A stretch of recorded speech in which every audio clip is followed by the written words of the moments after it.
komportable sa Diyos, mga kapatid. Itong talata na nandito talaga sa 1 Corinthians chapter 2, hawig po talaga, relate po sa aking pinagdasal ngayon na sabi ko, walang natutuwa sa aking mga pinopost, Lord. Wala man lang tumutugon sa aking mga pag-share tungkol sa'yo. At ito nga, yun ang sagot. Ulitin niyo po dahil ang ganda po ng mensahe dito. At ito po ay sana makapag-mulat ng inyong mga mata at tainga at buksan niyo po ang inyong puso sa pagmamahal sa ating Diyos. Kasi ang pagsamba po sa Kanya, hindi lang po yung bukang bibig, kundi mula po sa puso, mula po sa ating pagmamahal. At sana po, huwag po tayong masaktan dahil ito po ay salita ng Diyos at hindi lang po na sinishare ko na mula po sa akin, kundi binasa ko po talaga ito. Salita po ng Diyos ang nagpatotoo sa atin na yun po, touch ng ating puso na imbis na po magalit tayo ay magpakumbaba tayo at magsisisi, tanggapin siya ng totoo na siya po ang nagliligtas sa atin. Ako po talaga mga kapatid, ang sinishare ko lang po, gaya po ng sabi din dito na ang binahagi nila si Jesus Christ ay ganun din po ako. Si Jesus lang po ang aking ibinahagi at wala pong iba. Gaya po ng sabi dito na ayon sa mga sinasabi ng kasulatan, sino ba ang nakakaalam ng isip ng Panginoon? Sino ba ang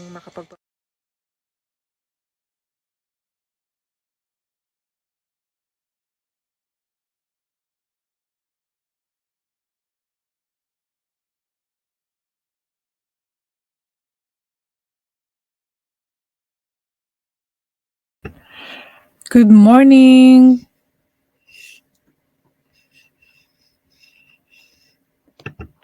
Mag-ano na lang ako.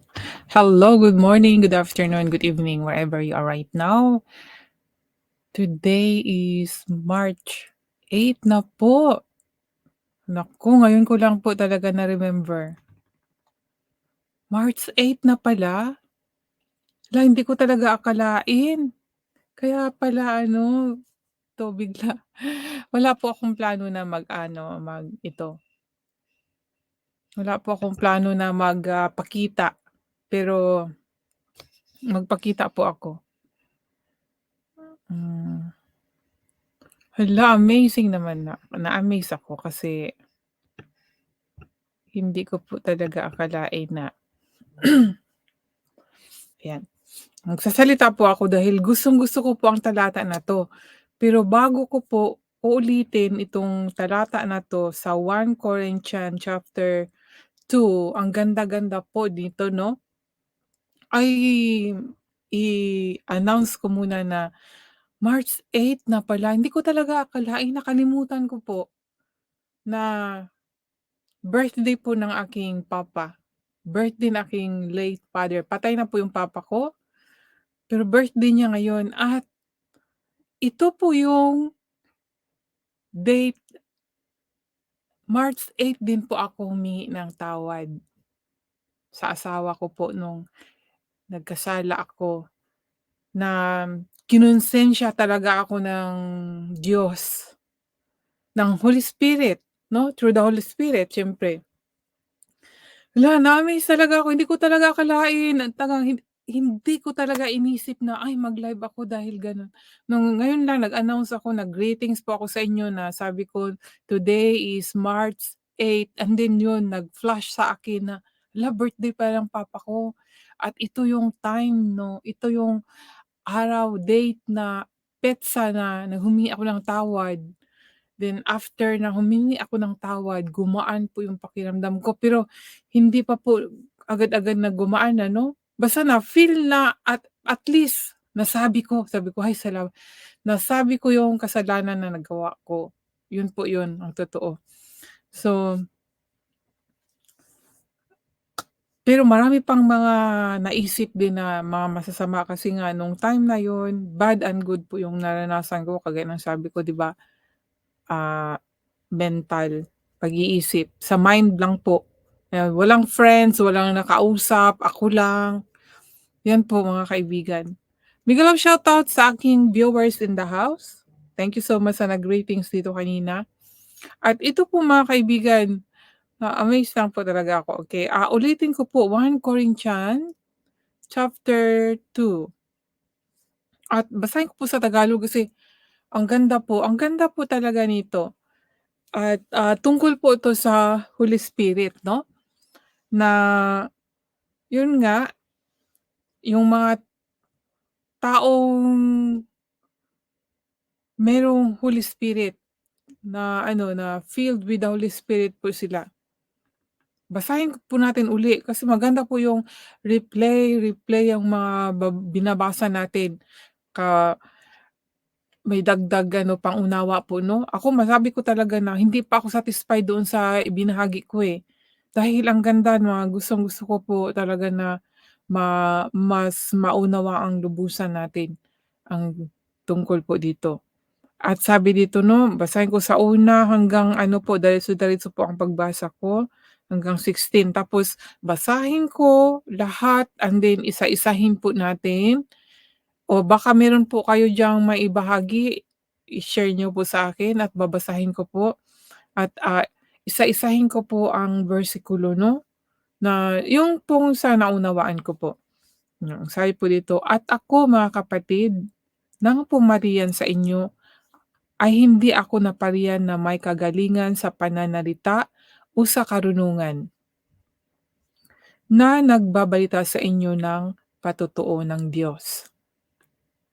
Sapagkat aking pinasyang walang maaalaman anuman sa gitna ninyo maliban na si Jesucristo at siya na napako sa krus. At ako'y nakisama sa inyo na may kahinaan at may katakutan at may lubhang panginginig. At ang aking pananalita at ang aking pangangaral ay hindi sa mga salitang panghihikayat ng karunungan, kundi sa patutuo ng Espiritu at ng kapangyarihan. Upang ang inyong pananampalataya ay huwag masalig sa karunungan ng mga tao, kundi sa kapangyarihan ng Diyos. Gayunman, ay nangagsasalita kami ng karunungan sa mga may gulang, bagaman hindi ng karunungan ng sanglibutang ito o ng mga kapangyarihan sa sanglibutang ito na ang mga ito'y nangag-uuwi sa wala. Kundi sinasalita namin ang karunungan ng Diyos sa hiwaga, yaong karunungan na itinalaga ng Diyos, bago nilalang ang mga sanglibutan sa ikaluluwalhati natin, na hindi napagkilala ng sinumang pinuno sa sanglibutang ito sapagkat kung nakilala sana nila ay bising di ipinako sa krus ang Panginoon ng kaluwalhatian. Datapwat gaya ng nasusulat, ang mga bagay na hindi nakita ng mata at di narinig ng tainga, ni hindi pumasok sa puso ng tao, anumang mga bagay na inihanda ng Diyos sa kanila na nangagsisiibig sa Kanya.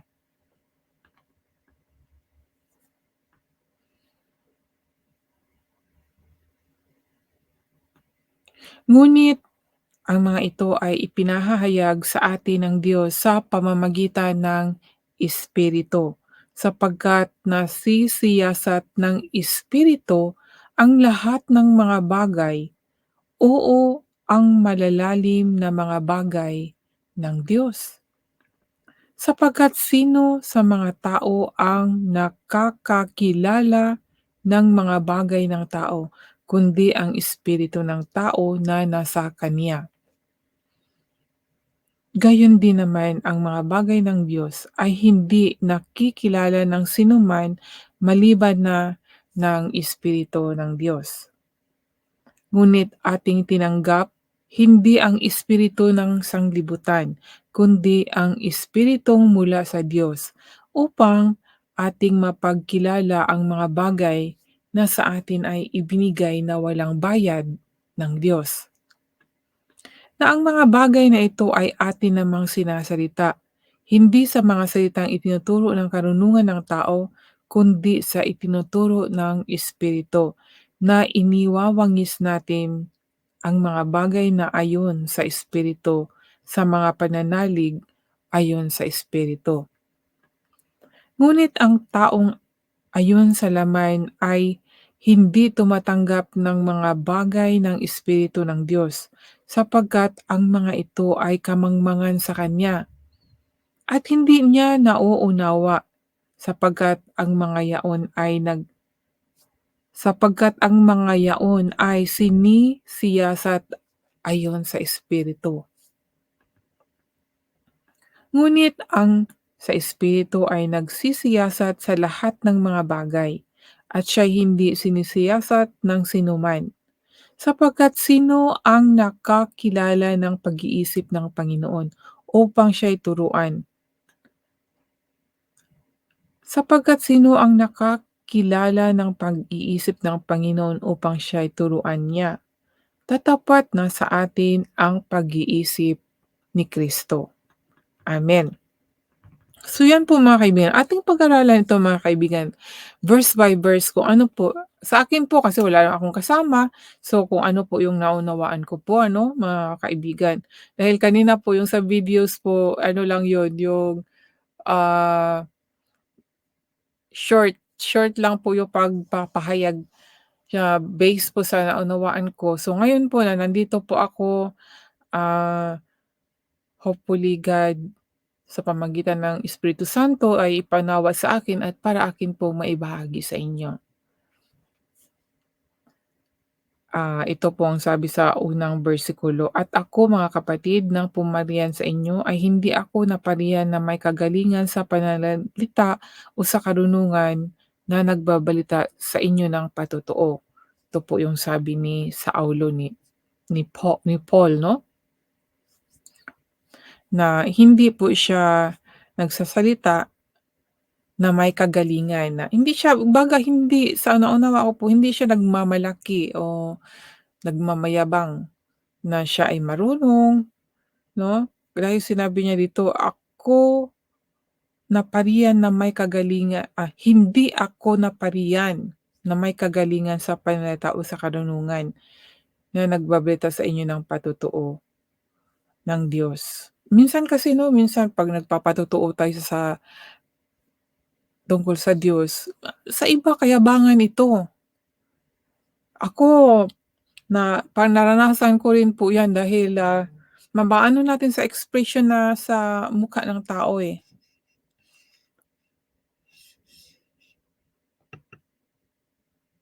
Maano natin sa expression sa mukha ng tao, 'di ba 'pag nagpatotoo tayo minsan merong parang nakaano po, naka-smile.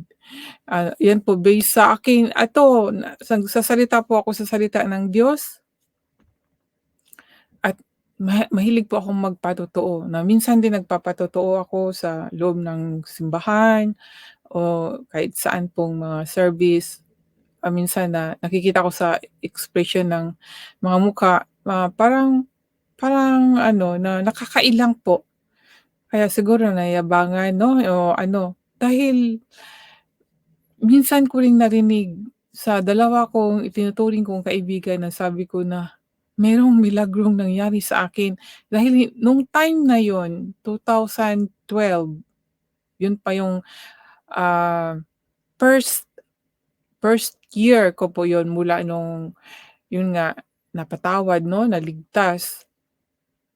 Ah, na ano pa, marami pang katanungan, anong nangyari sa akin kasi hindi naman automatically na nung na-save ka o humingi ako ng tawad ay agad-agad na clear na or okey na, parang magic, ayun, hindi po gano'n ang nangyari sa buhay ko. Dahil imagine po 2012, gaya po ng sabi ko is ngayon March. Ilang years na, 12, 13, 14, 15, 16, 17, 18, 19, 20, 21, 22, 23, 24. So, ilang years na ba yon mga kaibigan? Teka, 2012. So, bale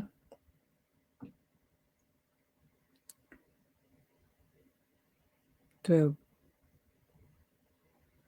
Thir 13 years. 13, 14, 15, 16, 17, 18, 19, 20, 21, 22. 10 years.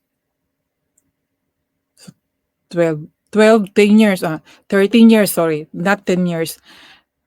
Kasi 2012 yun, eh, ngayon 12 years 'no? 2024, 12 years na. So, yung nangyari na yun 12 years ago, 2012, yung dalawa kong kaibigan sinabi ko may nangyaring milagro sa buhay ko tapos yun parang, "Buti ka pa may milagro sa buhay mo," gano'n ba yung pagkakaano nila. Bakit parang tapos pinagtatawanan na pala nila ako dahil ang panalita ko ay yun na nga about sa Panginoon.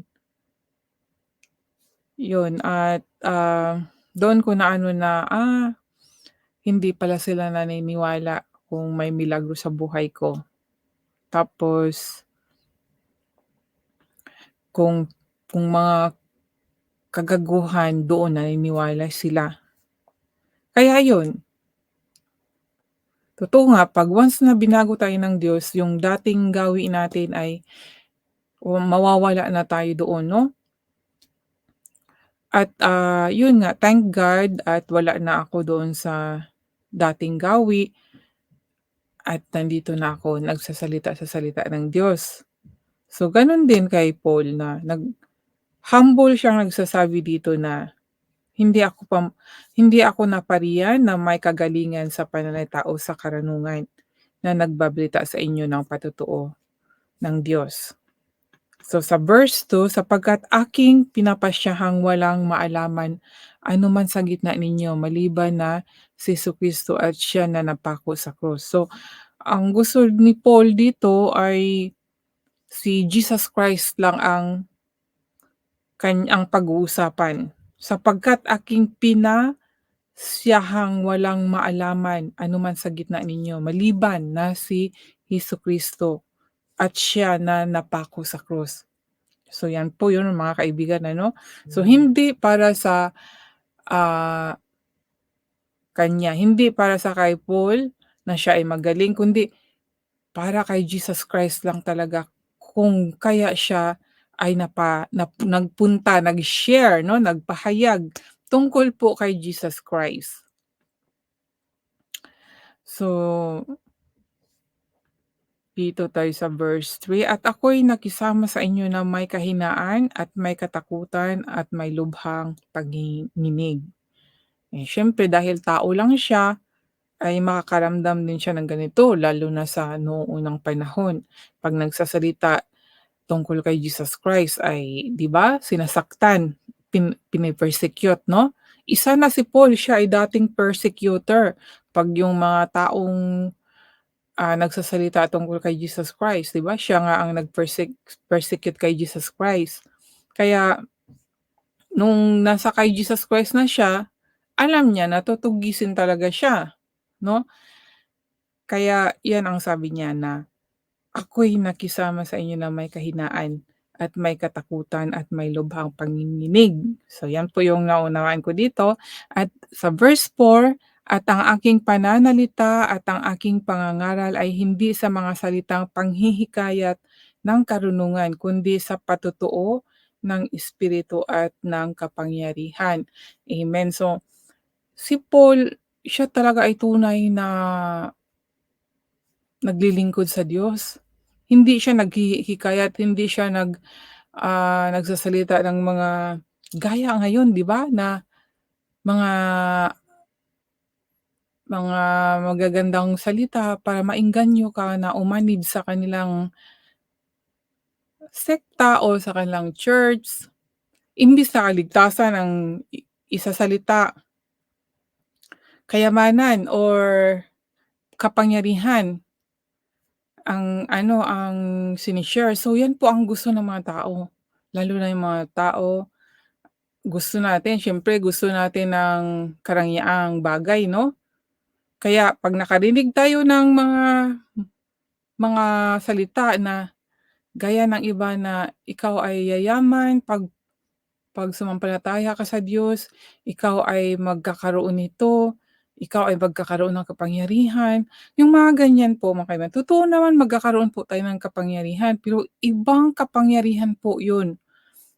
'Pag tayo ay meron ng Holy Spirit, may magkaroon tayo ng kapangyarihan. Kapangyarihan na makapagsalita tungkol po sa Panginoon kagaya kay Paul. Nagkaroon siya ng kapangyarihan na pamahagi ang tungkol kay Jesus Christ kung paano siya binago, paano niya nakita si Jesus Christ, 'di ba? Gano'n po yung mga kapangyarihan na 'yan mga kaibigan, at nagsasalita sa katotohanan, hindi po natatakot. Yung iba kasi ano, kapangyarihan na, um, magkaka makakamit ng kayamanan, magiging isang ano, mayaman, good business o ano-ano.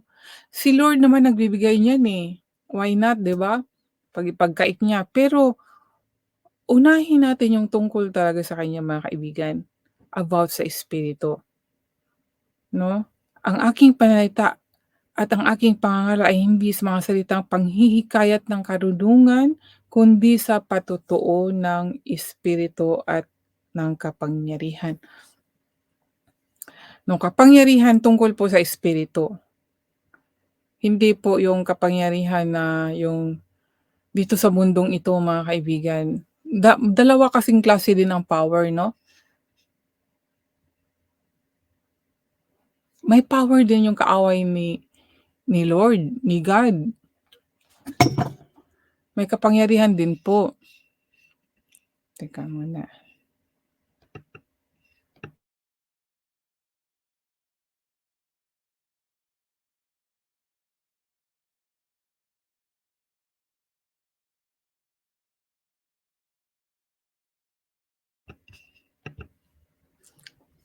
Kaya nga kaya nga 'di ba may temptation doon sa Matthew, mababasa natin yung sa Matthew chapter 4 ba yun na yung bang inano niya kay Jesus, may sinabi doon si Satanas kay Jesus Christ, 'di ba?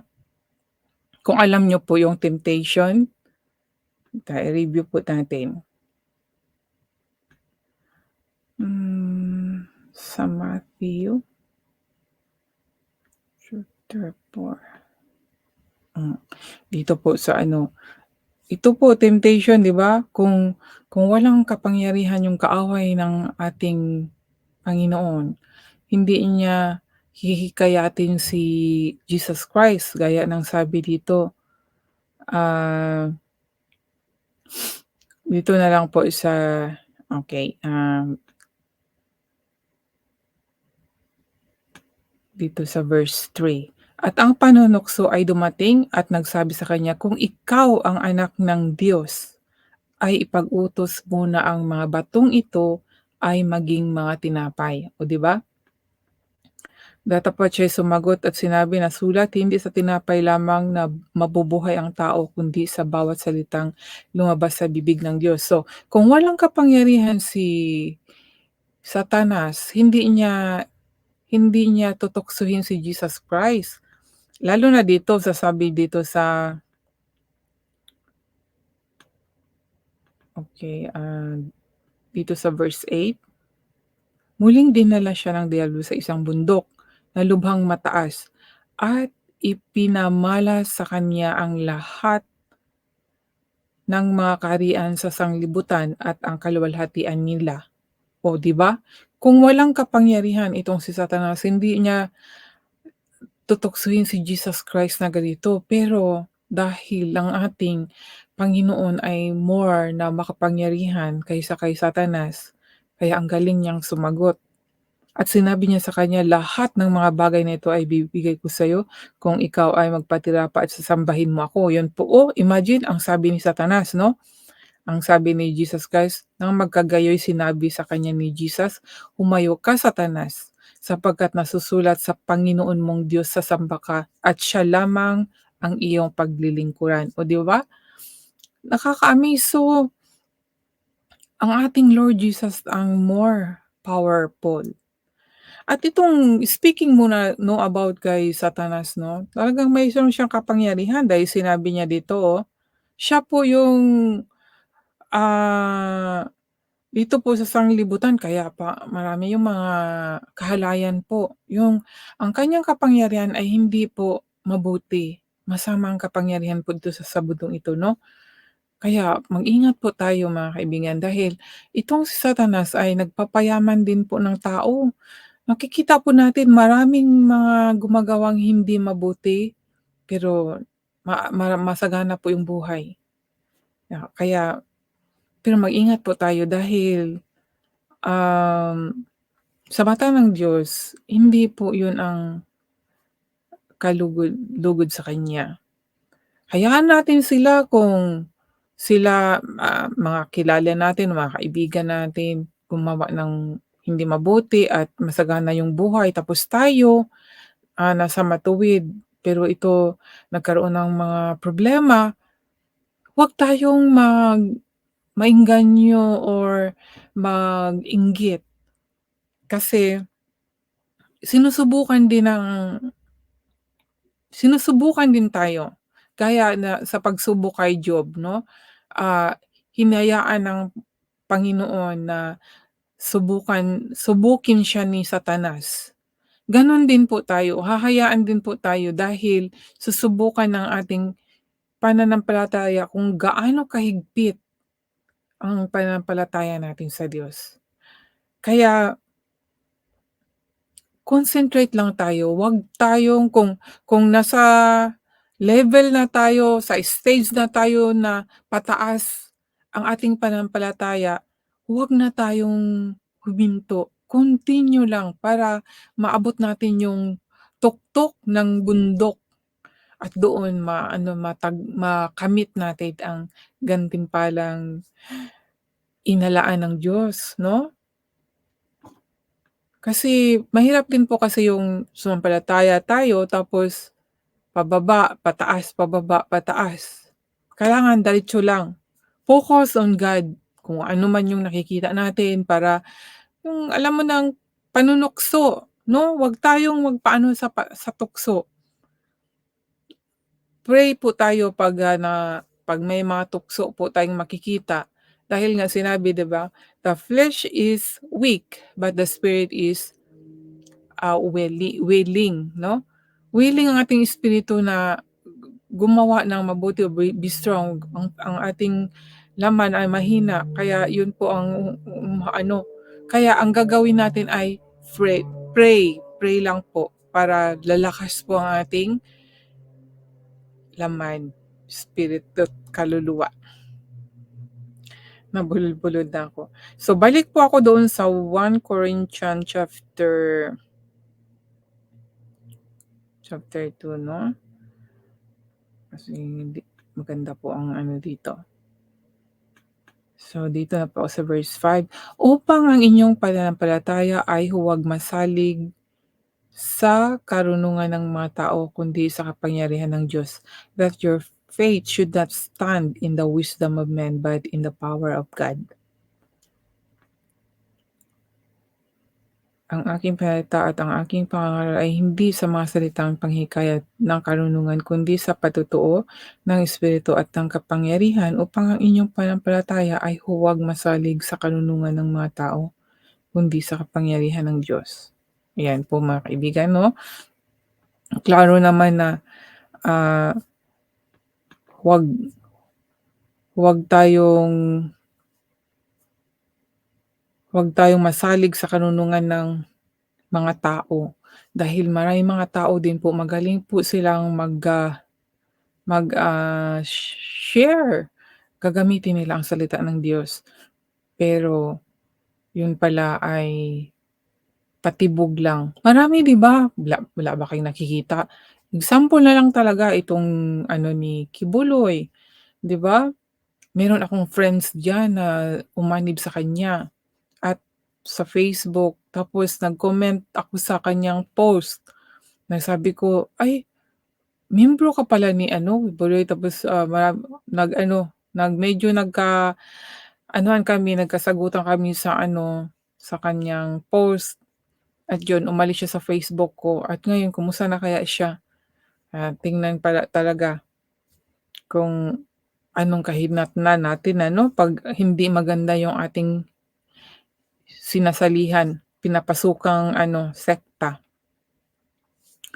So, dito po tayo sa verse 6, gayunman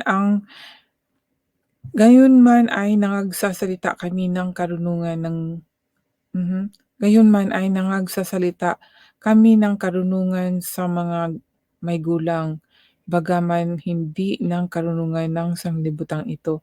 Unang mga may kapangyarihan sa sanglibutang ito na ang mga ito'y nag-uuwi sa wala. Howbeit we speak wisdom among them that are perfect, yet the wisdom of this world, nor the prince of this world that come to know. So, ang lalim nito mga kaibigan, gayunman ay nangagsasalita kami ng karunungan sa mga may gulang, bagaman hindi ng karunungan ng sanglibutang ito o ng mga may kapangyarihan ng sanglibutang ito. Medyo naano ako dito sa ano mga kaibigan, kaya hahanapin natin kung anong ibig sabihin nito mga kaibigan, para malaman natin. 1 Corinthians chapter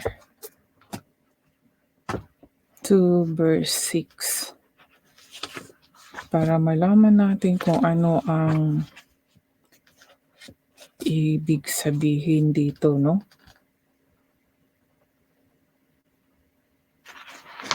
Chapter 2.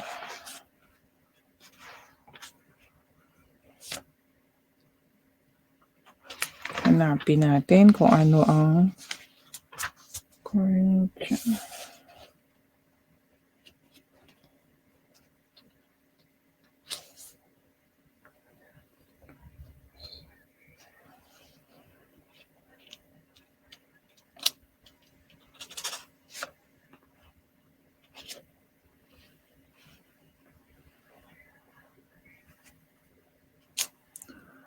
Six.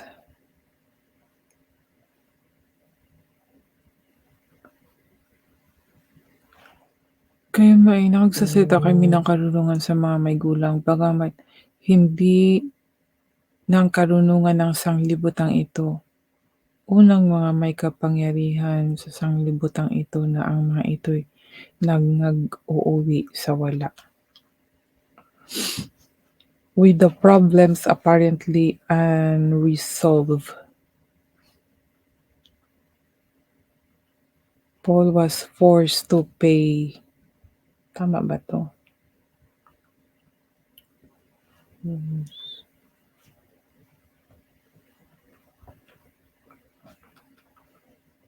Although Paul did not.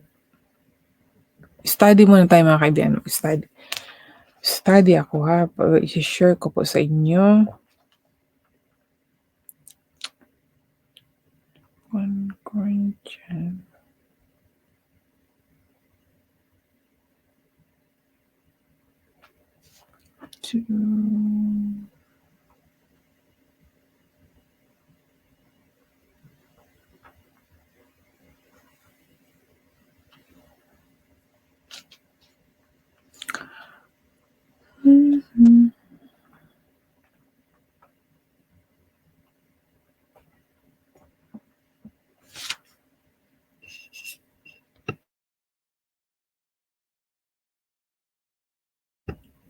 Habang pinag-aralan ko muna mga kaibigan, ito muna. Talata na ating maririnig mula po dito sa 1 Corinto chapter 2. Verse 1 to 16. Babasahin ko po ang buong talata na ito. At ang sabi, at ako, mga kapatid, nang pumarian sa inyo ay hindi ako naparian na may kagalingan.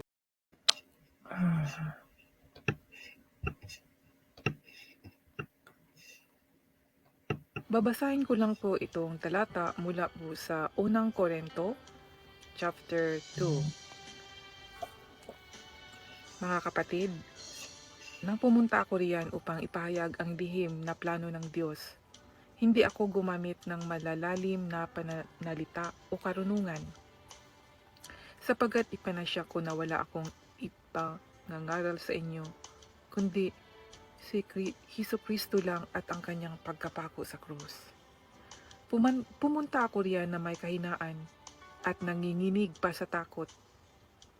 At nang mangaral ako sa inyo, hindi ako gumamit ng matatamis na pananalita batay sa karunungan ng tao upang kumbinsihin kayo. Sa halip, pinatunayan ng banal na Espiritu ang aking pangangaral sa pamagitan ng kanyang kapangyarihan. Nang sa ganoon, hindi nakasalalay sa karunungan ng tao ang inyong pananampalataya, kundi sa kapangyarihan ng Diyos. Kung sa bagay, nagtuturo din kami ng malalalim na karunungan sa mga matatag na sa pananampalataya. Ngunit ang karunungang ito'y hindi mula sa karunungan ng mundong ito o sa mga namumuno sa mundong ito na nakatakda ng malipol. Ang karunungang sinasabi ko ay ang karunungan ng Diyos na kanyang inilihim noon.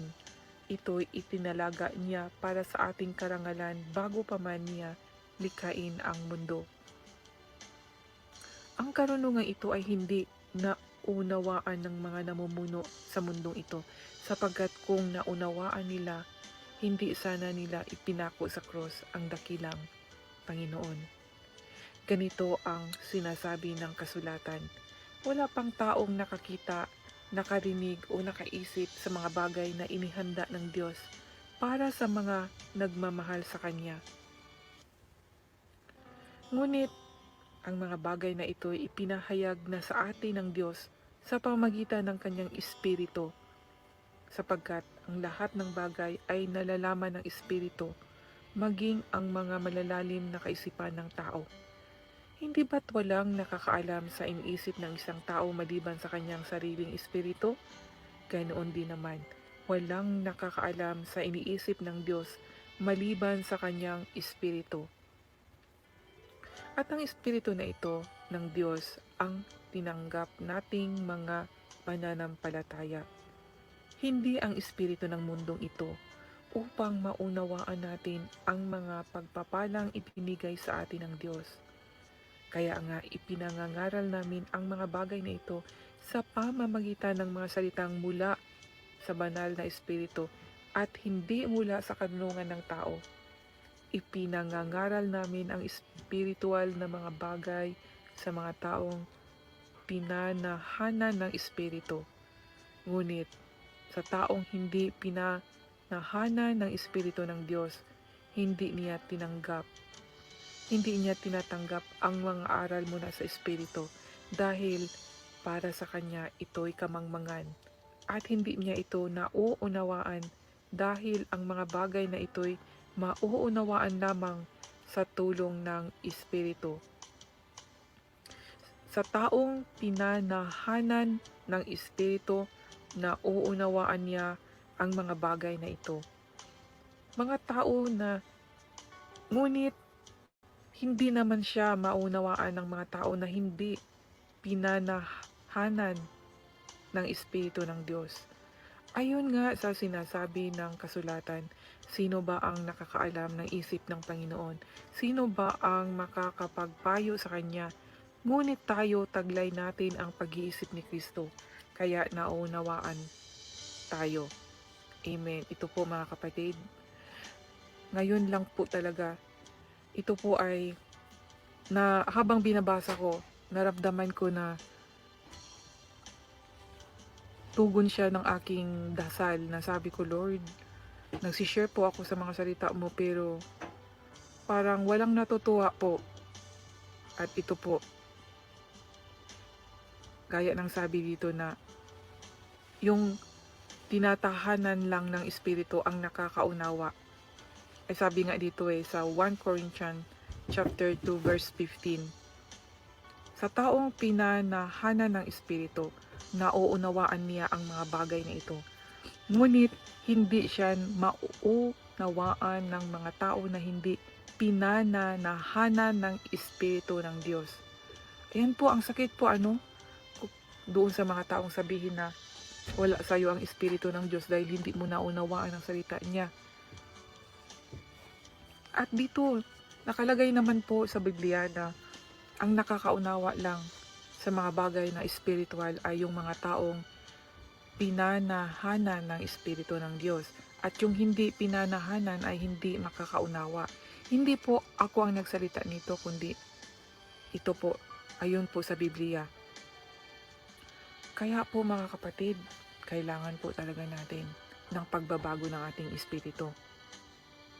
Kaya nang sinabi ito sa 1 Corinthians chapter 2 verse 12, at ang espiritu na ito ng Diyos ang tinatanggap nating mga mananampalataya, hindi ang espiritu ng mundong ito, upang maunawaan natin ang mga pagpapalang ibinigay sa atin ng Diyos. Ayun po mga kapatid, mayroong kaibahan, mayroong espiritu na dito sa mundo na hindi makakaunawa tungkol po sa spiritual na bagay. Dahil magkaiba po ang espiritu ng Diyos at ang espiritu ng mundo. Kaya nga no, marami naman talagang sumasamba sa Panginoon. Pero bakit ang reason nila hindi sila nakakaunawa sa salita ng Diyos? Kahit nga makinig lang or makinig na nga lang talaga, no? Parang hindi masaya o iba ang iniisip, iba ang gustong gawin, hindi interesado, hindi naghahanap tungkol sa katotohanan ng Diyos. Tayo mga kapatid, ma-examine natin ang ating sarili. Kung ano ba ang ating mga priority sa buhay, kung pina-priority ba natin ang ating Diyos Panginoon. Dahil yan ang mga ebidensya. Iba ang gawain pag tayo po ay nasa panig or nasa paglalakad ng matuwid or pagsunod sa Diyos or pagmamahal sa Kanya. Dahil nga, di ba, mahal niya tayo. Ngayon, pag naramdaman natin ang pagmamahal na yan, ating gagantihan po yan. Wala pong imposible sa Diyos, mga kapatid. Itong talata na nandito talaga sa 1 Corinthians chapter 2, hawig po talaga, relate po sa aking pinagdasal ngayon na sabi ko, walang natutuwa sa aking mga pinopost, Lord. Wala man lang tumutugon sa aking mga pag-share tungkol sa'yo. At ito nga, yun ang sagot. Ulitin nyo po dahil ang ganda po ng mensahe dito. At ito po ay sana makapag-mulat ng inyong mga mata at tainga at buksan nyo po ang inyong puso sa pagmamahal sa ating Diyos. Kasi ang pagsamba po sa Kanya, hindi lang po yung bukang bibig, kundi mula po sa puso, mula po sa ating pagmamahal. At sana po, huwag po tayong masaktan dahil ito po ay salita ng Diyos at hindi lang po na sinishare ko na mula po sa akin, kundi binasa ko po talaga ito. Salita po ng Diyos ang nagpatotoo sa atin na yun po, touch ng ating puso na imbis na po magalit tayo ay magpakumbaba tayo at magsisisi, tanggapin siya ng totoo na siya po ang nagliligtas sa atin. Ako po talaga mga kapatid, ang sinishare ko lang po, gaya po ng sabi din dito na ang binahagi nila si Jesus Christ ay ganun din po ako. Si Jesus lang po ang aking ibinahagi at wala pong iba. Gaya po ng sabi dito na ayon sa mga sinasabi ng kasulatan, sino ba ang nakakaalam ng isip ng Panginoon? Sino ba ang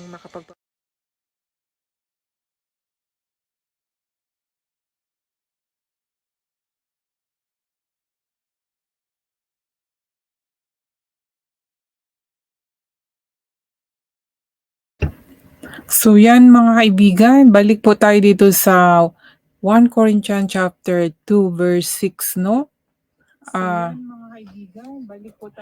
Sabi dito, gayon man ay nangagsasalita kami ng karunungan sa mga may gulang. Bagaman hindi ng karunungan ng sanglibutang ito o ng mga may kapangyarihan sa sanglibutang ito na ang mga ito'y nangag-uuwi sa wala.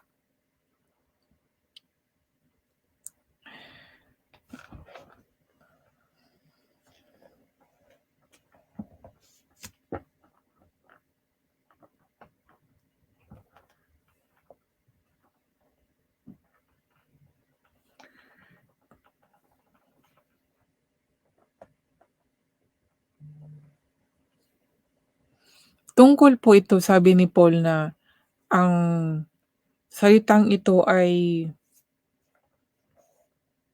katotohanan lang ang kaniyang sasabihin doon sa mga may gulang. So, matanda,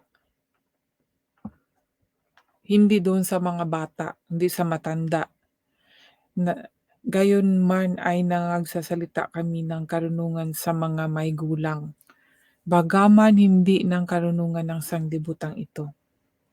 Na sa mga matatanda na 'no, sa mga palagay natin spiritual na marami ng kaalaman o kasi mahirap itong 'pag nagsasalita ka ng tungkol sa spiritual tapos hindi na uunawaan dahil wala pang alam, baby or hindi pa siya baby talaga, di pa born again. Mga gano'ng bagay mga kaibigan. Mahirap paunawa ang tungkol sa spiritual na bagay 'no, tungkol sa espiritu kung siya ay bata pa, hindi pa na-born again, mga gano'n sa espiritu mga kaibigan. Kaya sinabi dito ni Paulo na gayunman ay nangagsasalita kami ng karunungan sa mga may gulang 'no. So, sa mga may gulang pala, hindi sa mga bata or sa mga hindi pa na born again. At, ah, hindi bagaman hindi ng karunungan ng sanglibutang ito. So, hindi tungkol sa mundong ito ang kaniyang sinasalita, kundi kapangyarihan tungkol sa Panginoon, 'no. Dahil mauwi nga lang sa wala 'pag ang kaniyang isasalita ay tungkol sa mundong ito, ay mauwi sa wala, 'no. Sabi dito, "Bagaman hindi ng karunungan ng sanglibutang ito o ng mga may kapangyarihan sa sanglibutang ito, na ang mga ito'y uuwi sa wala." Hmm. Sabi sa verse 7, "Kundi sinasalita namin ang karunungan ng Diyos sa hiwaga, yaong karunungan na itinalaga ng Diyos bago nilalang ang mga sanglibutan sa ikaluluwalhati natin." Hindi sinasalita namin ang karunungan ng Diyos ng hiwaga, kundi sinasalita namin ang karunungan ng Diyos ng hiwaga, yaong karunungan ng itinalaga ng Diyos bago nilalang ang mga sanglibutan sa ikaluluwalhati. But we speak the wisdom of God in a mystery, even the hidden wisdom which God ordained before the world unto our glory. Para about Jesus Christ ang tinutukoy dito. Because Jesus Christ is a mystery,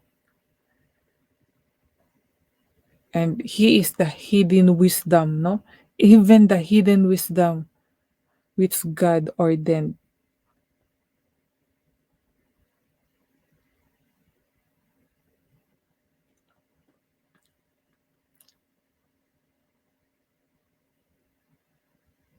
Hindi sinasalita namin ang karunungan ng Diyos sa hiwaga. Ay sorry, bakit ba gano'n ang kundi sinasalita namin ang karunungan ng Diyos sa hiwaga, yaong karunungan na itinalaga ng Diyos bago nilalang ang mga sanglibutan, which God ordained before the world unto our glory. Bago nilalang ang mga sanglibutan na ikaluluwalhati natin. Sino ba yung ikaluluwalhati natin, 'di ba? Ikaluluwalhati natin si Jesus Christ, 'di ba? Siya yung wisdom of God, but we speak the wisdom of God in mystery. It's Jesus Christ. Si Jesus Christ ang ano dito, sa ano ko po, naunawaan ko po 'no, na siya yung tinutukoy dito. We speak, sinasalita namin ang karunungan ng Diyos sa hiwaga, sinasalita namin. Si Jesus Christ ito, sinasalita siya, tungkol sa kanya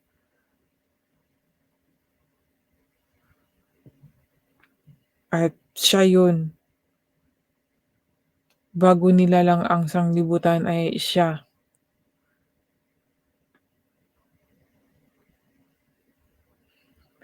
yung itinalaga, sabi niya, "Yaong karunungan na itinalaga ng Diyos." 'Di ba? Si Jesus yung itinalaga ng Diyos, bago nilalang ang mga sanglibutan sa ikaluluhati natin. Sino bang ikaluluhati natin ba si Jesus Christ? Ito po sa verse 8, na hindi napagkilala ng sinumang pinuno sa sanglibutang ito, o 'di ba? Sapagkat kung nakilala sana nila ay di tama nga talaga, thank God. Di ipinako sa krus ang Panginoon ng kaluwalhatian.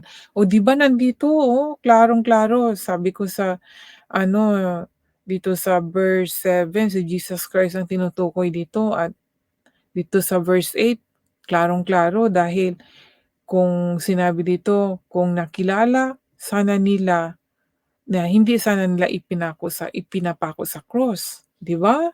Ang Panginoon ng kaluwalhatian, sa amen. So si Jesus Christ ang tinutukoy dito, ang lalim naman ng pagkasabi dito. Tingnan niyo po mga kaibigan 'no, para atin pong malaman ano, mula sa verse 6. Gayunman ay nangagsasalita kami ng karunungan sa mga may gulang. Sa mga may gulang 'no, so may gulang, so may mga edad, mga idaran na, mga good enough in spiritual ba na 'pag nagsasalita ay maunawaan na nila 'no, gano'n. And then dito sa verse 7, kundi sinasalita namin ang karunungan ng Diyos sa hiwaga, yaong karunungan na itinalaga ng Diyos bago nilalang ang mga sanglibutan na ikaluluhati natin. 'Di ba, ang tinutukoy dito si Jesus Christ. Siya yung karunungan ng Diyos. Siya yung karunungan na itinalaga ng Diyos sa 'no, sa atin. Bago nilalang ang mga sanglibutan ay siya yun, itinalaga na ng Diyos para ikaluluhati natin si Jesus Christ, at sa verse 8 klarong-klaro na siya talaga ang tinutukoy para maunawaan natin, para ma-confirm na siya nga itong nasa verse 7, nandito sa verse 8. Kaya 'pag magbasa tayo continue para mas lalo nating maunawaan, then sabi dito sa verse 8 na na hindi napagkilala ng sinumang pinuno sa sanglibutang ito, sapagkat kung nakilala sana nila ay di ipinako sa krus ang Panginoon ng kaluwalhatian. O 'di ba mga kaibigan, kung nakilala nila, kung naunawaan nila ang karunungan na itinalaga ng Diyos, hindi nila ipapako si Jesus Christ. Si Jesus Christ po ito, wala pong sinabing Jesus Christ, pero siya po yung nakapako sa cross. Siya po yung itinalaga itinalaga ng Diyos. Siya po yung karunungan na itinalaga ng Diyos. The wisdom, siya po yung wisdom of God. Siya po yung mystery, the hidden wisdom of God, which God ordained before the world unto our glory. So, ang ganda mga kaibigan ano? Continue po tayo dito sa verse 9. Tatapot gaya ng nasusulat, ang mga bagay na hindi nakita ng mata at ni narinig ng tenga, ni hindi pumasok sa puso ng tao. Anumang mga bagay na inihanda ng Diyos sa kanila na nangagsisiibig sa Kanya. But as it is written, "Eye hath not seen, nor ear heard, neither have entered into the heart of man the things which God hath prepared for them that love Him. Malalim 'to mga kaibigan ha. Ulitin ko po, "Datapat gaya ng nasusulat ang mga bagay na hindi nakita ng mata." 'Yan, hindi nakita ng mata mga kaibigan. Minsan tayo, naniniwala lang tayo dahil na nakikita na natin. Hindi tayo naniniwala kung hindi natin nakita, narinig natin pero hindi natin nakita, hindi pa rin naniniwala. Unless na ma-experience natin, 'di ba? Pero sa ating pananampalataya sa Diyos, kahit hindi natin nakikita, maunawaan natin, makilala natin siya. Dahil nga tayo ay gulang na, 'no? Gulang na, we are already born again. We are a child of God. So, sabi dito, ni hindi pumasok sa puso ng tao anumang mga bagay na inihanda ng Diyos sa kanila na nagsisiibig sa Kanya. Tatapat gaya ng sulat ang mga bagay na hindi nakita ng mata at ni narinig ng tenga ni hindi pumasok sa puso ng tao. Anumang mga bagay na inihanda ng Diyos sa kanila na nagsiibig sa Kanya. Verse 10 po tayo. Ngunit ang mga ito ay ipinahayag sa atin ng Diyos sa pamamagitan ng Espiritu, sapagkat nasisiyasat ng Espiritu ang lahat ng mga bagay o ang malalalim na mga bagay ng Diyos. So, yun mga kaibigan, hindi ang tungkol po sa Diyos, hindi natin ito ma hindi masok dapat gaya. Ulitin ko po mga kaibigan na kasi hindi ko po alam kung paano ko i-express. Tatapat gaya ng nasusulat ang mga bagay na hindi nakita ng mata at di narinig ng tainga, ni hindi pumasok sa puso ng tao. Anumang mga bagay na inihanda ng Diyos sa kanila na nagsisiibig sa Kanya, ngunit ang mga ito ay ipinahayag sa atin ng Diyos sa pamamagitan ng Espiritu, sapagkat nasisiyasat ng Espiritu ang lahat ng mga bagay, oo, ang malalalim na mga bagay ng Diyos. Verse 11, sapagkat sino sa mga tao ang nakakakilala ng mga bagay ng tao, kundi ang espiritu ng tao na sa kanya? Gayon din naman ang mga bagay ng Diyos ay hindi nakikilala ng sinuman maliban na ng Espiritu ng Diyos. So dito mga kaibigan sa verse 9, 10, 11 na continue natin, tungkol po kasi sa Espiritu ito. Ang sinabi dito na ang Espiritu lang ang nakakaalam sa lahat ng bagay. Kaya siya ang nagsisiyasat sa atin. At sinabi dito sa 11 na sapagkat sino sa mga tao nakakilala sa bagay ng tao, kundi ang espiritu ng tao. So, gano'n din kung tao, espiritu ng tao lang nakakaunawa. Gano'n din naman sa bagay ng Diyos ay hindi nakikilala ng sinuman maliban sa espiritu din ng Diyos. So, ibig sabihin dito kung tayong tao ay mayroong espiritu ng Diyos, so atin siyang makikilala, atin siyang maunawaan, 'di ba?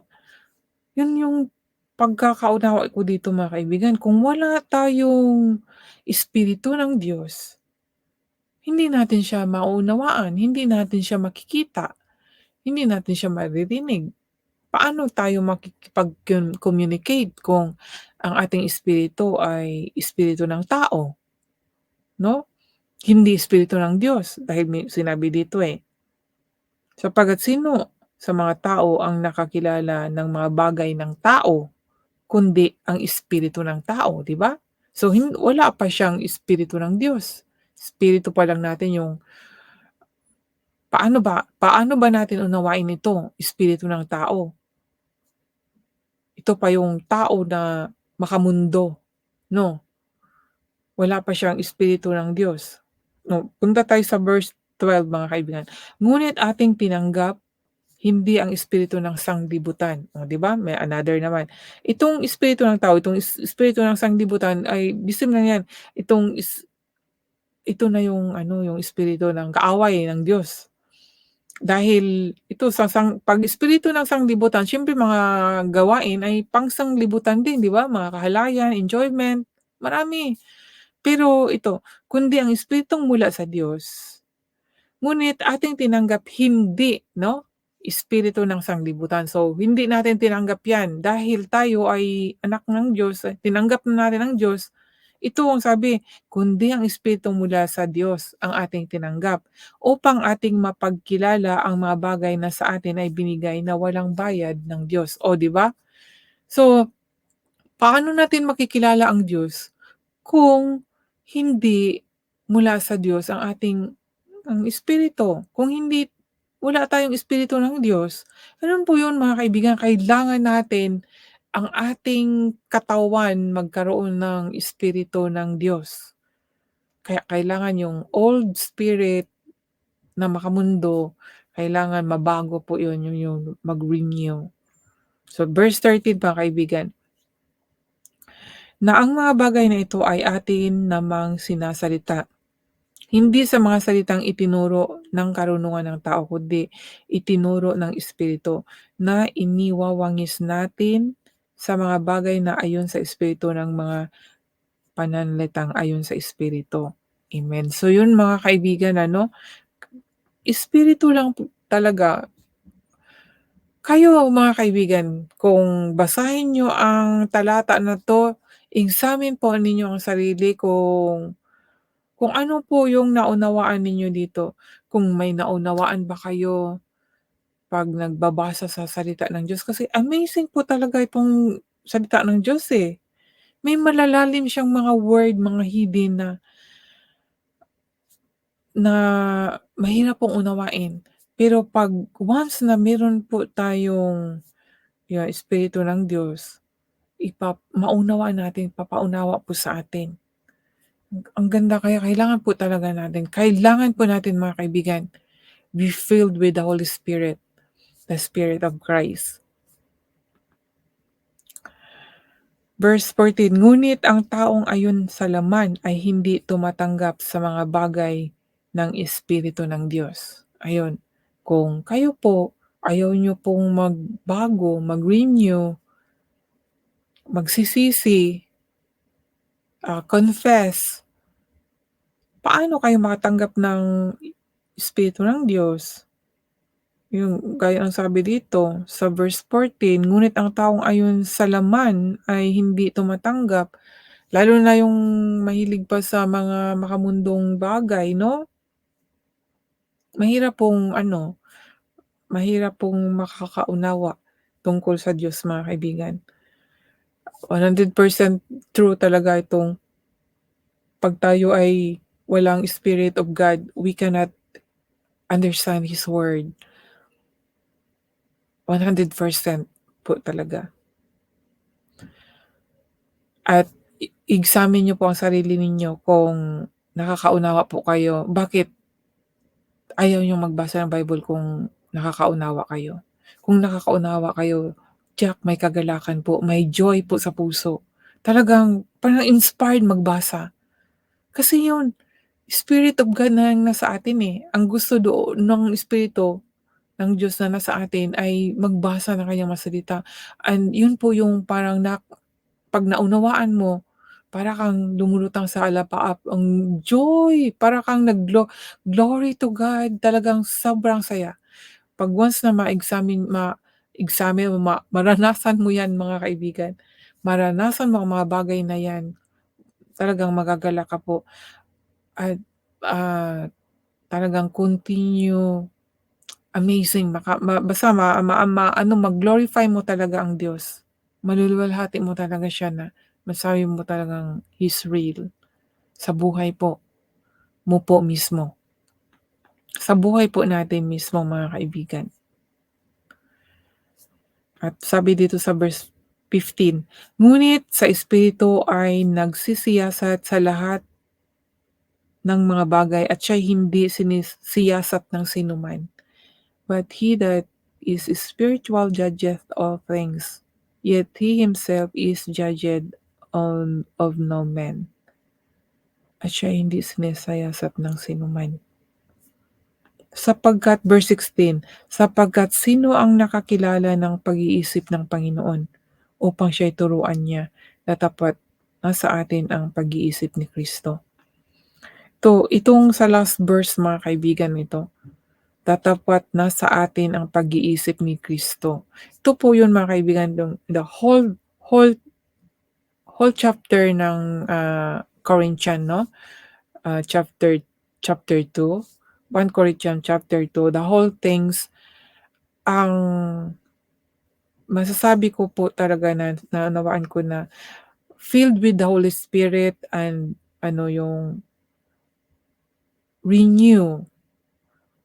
Mag-renew po tayo, kailangan po magkaroon tayo ng kagulangan, yung maging matanda din po tayo.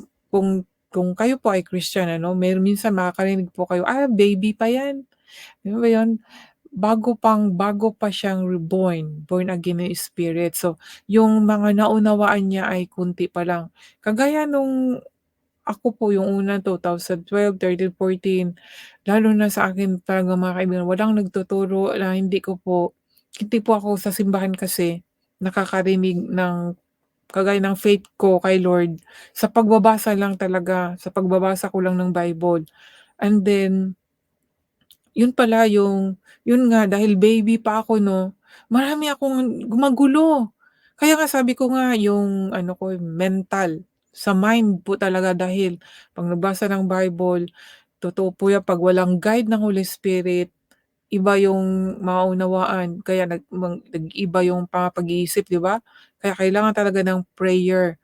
Pero yun na nga, hindi mo naman maunawaan din kung hindi yung Holy Spirit din ang magpapaunawa. Yun din po ang naano ko kasi nung nagbasa ako na-amaze ako bakit ko naunawaan, bakit ganito? And then dahil naunawaan ko, yung nabe-base ko sa mga experience ko dahil yang pa lang ako ay nagiging maka-Diyos na rin ako. So yung mga sinusunod ko nung tinuro sa'kin ng mama ko at nabasa ko sa Bible, doon parang yun pala 'pag baby ka talaga maguguluhan ka talaga dahil, "Ano 'to, bakit gano'n? Bakit iba yung sa mga nangyari sa akin?" Yung ganito nagro-rosary ako, nagno-nobena tapos yun, tapos bakit dito mali, lumuluhod ako sa harapan ng mga rebulto. Yun po yung mga una-una talagang nagpapaano sa mind ko, bakit gano'n? Ta's hindi ko po talagang sinabi ko, yung hindi ko binabaliwala ko po. Tapos pabalik-balik po kasi siya kaya doon ko po naano, hala, parang God is talking or showed to me na ito, lagi niyang pinapabasa sa'kin yung mga verses about sa mga graven images. So doon po nalaman ko marami, hindi lang po sa mga gano'n, yung sa mga turo din ng mga churches. Doon ko po naano na, "Okey, I surrender. Ang mga salita mo Lord ang aking susundin." Nandun yung takot ko sa totoo lang, yung takot ko na baka 'pag sundin ko ang Bible ay yun nga totoong masiraan ng ulo. Sabi ko, "Pero Lord, susundin ko yung Bible, itong mga salita mo. Pero paano 'pag masiraan ako ng ulo tapos nagsasalita ako ng mga salita mo? Sinong maniniwala sa akin? Nasisiraan ako ng ulo?" Pero hindi. Kaya sabi ko, "Hala, kasinungalingan pala yun." Pinakita sa'kin ng Holy Spirit na 'pag nagbasa ng kaniyang mga salita, malalaman ng katotohanan kaya magbabago ang pag-iisip. At dahil sinunod yung salita niya sa iba, yun ang kagagawan, yun ang nasiraan ng ulo dahil nga yung dating pananampalataya ay tinakwil at sinunod lang yung Bible. Yun po yung totoo pong naranasan ko po. Walang taong nagturo sa'kin, walang nagpapaunawa, mga pastor, wala po. ako lang po ang nagbabasa and I pray na, "Lord, na igabay mo ako sa tamang daan at kung ito po yung gusto mong isasalita ko, ay yun po yung pawang katotohanan, hindi binibenta, libreng ibinigay, libreng ibibigay." Yun po, yun ang sabi ng Bible, kaya hindi po ako namimira, hindi po ako nag-aano na, magkakaroon ng pera. Kung God bless me, I will bless more the people, lalo na yung walang-wala po. Kaya marami pong ano, and I thank God na hindi pa huli ang lahat, na nakilala ko siya, na nasunod ko yung gusto niya. Na lalo na yung sa ayaw niya talaga na lumuhod, magtawag ng ibang mga pangalan. Kaya shini-share ko lang po ito sa lahat po, na ito po ay totoong story of my life, my testimony. Kung nag-testimony si Paulo, gano'n din po ako, testimony din po ako. Na I encounter God, hindi po na dahil pumasok po ako sa isang simbahan o may na-encounter akong missionaries and then naniwala ako, hindi po gano'n yung encounter ko kay Lord.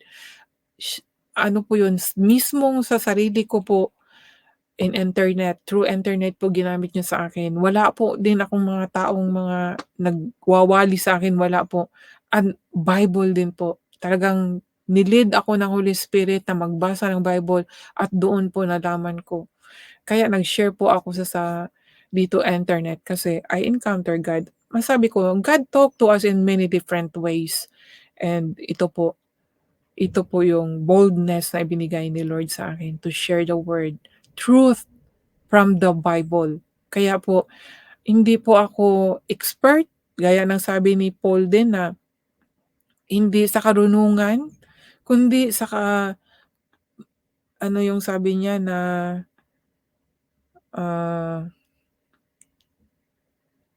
at ang aking at ang aking pangaral ay hindi sa mga salitang panghihikayat ng karunungan, kundi sa patutuo ng espiritu at kapangyarihan.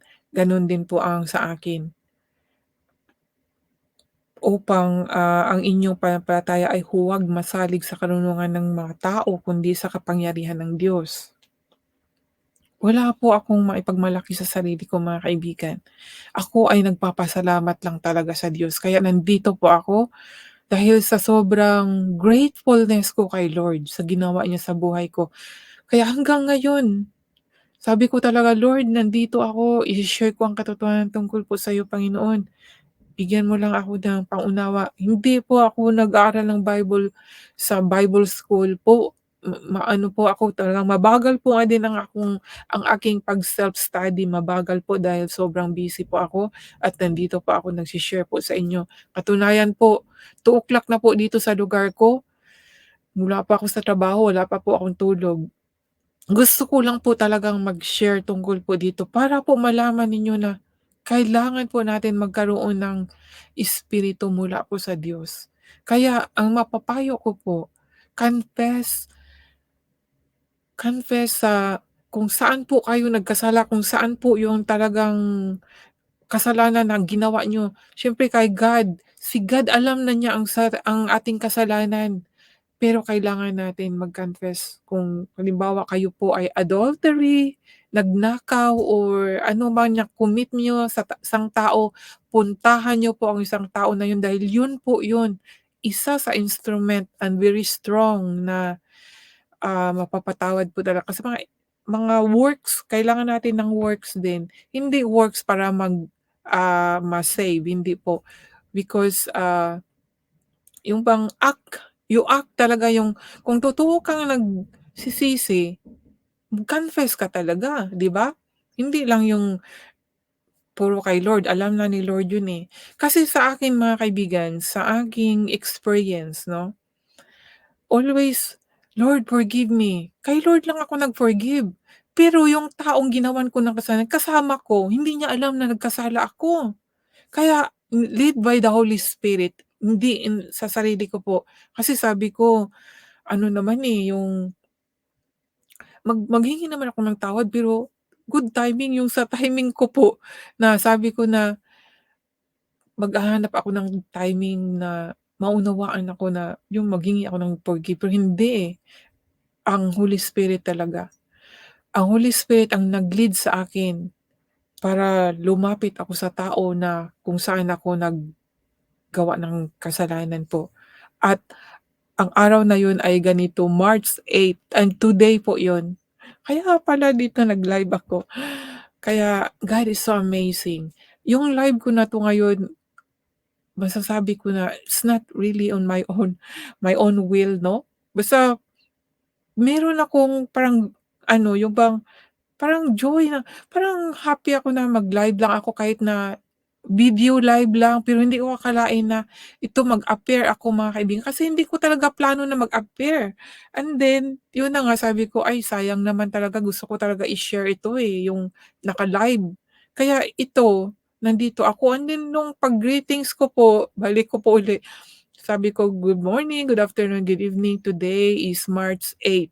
Pagsabi ko ng gano'n, na-remember ko kaagad, hala, birthday pala ng papa ko, March 8. And then, ito yung date. Ito yung date kung saan ako naghingi ng ano, ng tawad 'no, sa taong pinagkasalaan ko.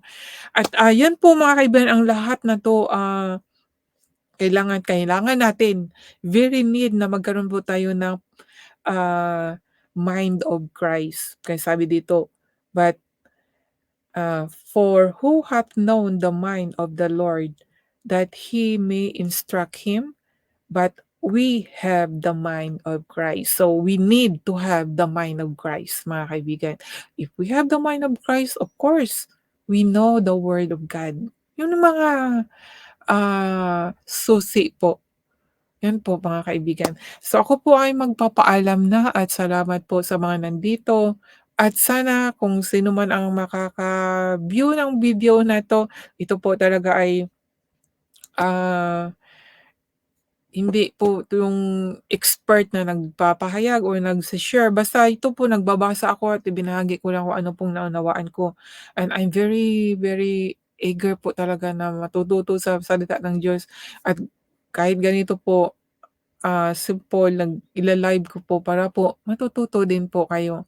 Dahil siguro yung iba natatakot 'no, magbasa, masisiraan. Hindi po gano'n. Ang sa Panginoon, ang sa Diyos po hindi po nagsisira, hindi po tayo masisira. Yung kaaway po niya ang magsisira sa atin. Kaya continue lang po tayo sa Diyos. So, magpapaalam na po ako, and thank you Lord for today.